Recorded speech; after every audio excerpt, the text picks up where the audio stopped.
Hi, ഇന്ന് നമുക്ക് ഒരു ടേസ്റ്റി ഇലയുടെ ഉണ്ടാക്കിയാലോ.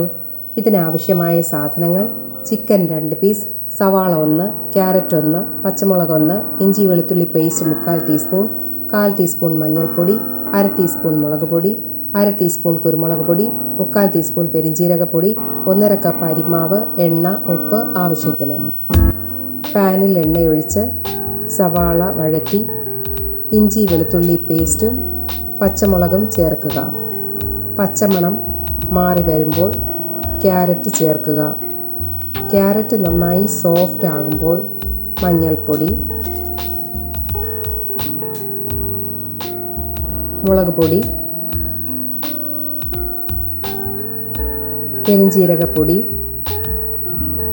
കുരുമുളക് പൊടി ചേർത്ത് നന്നായി വഴറ്റി വയ്ക്കുക. ആവശ്യത്തിന് ഉപ്പ് ചേർക്കുക.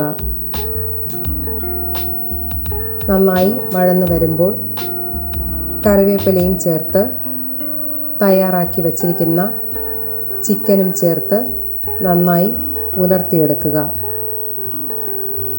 അട തയ്യാറാക്കാനുള്ള ഫില്ലിംഗ് തയ്യാറായി. അരിപ്പൊടി ചൂടുവെള്ളത്തിൽ ആവശ്യത്തിന് ഉപ്പ് ചേർത്ത് നന്നായി കുഴച്ചെടുക്കുക. വാഴയിലയിൽ കുറേശ്ശെ എടുത്ത് പരത്തി നേരത്തെ തയ്യാറാക്കി വച്ചിരിക്കുന്ന ഫില്ലിംഗ് ചേർത്ത് ഇല മടക്കി ചൂടാക്കി വച്ചിരിക്കുന്ന അപ്പച്ചമ്പിൽ വെച്ച് 15 മിനിറ്റ് ആവിയിൽ വേവിക്കുക. രുചികരമായ ചിക്കൻ ഇലയുടെ തയ്യാറായി. എല്ലാവരും ഉണ്ടാക്കി നോക്കണേ. ഇഷ്ടമായാൽ ലൈക്കും സബ്സ്ക്രൈബും ചെയ്യണേ. Thanks for watching.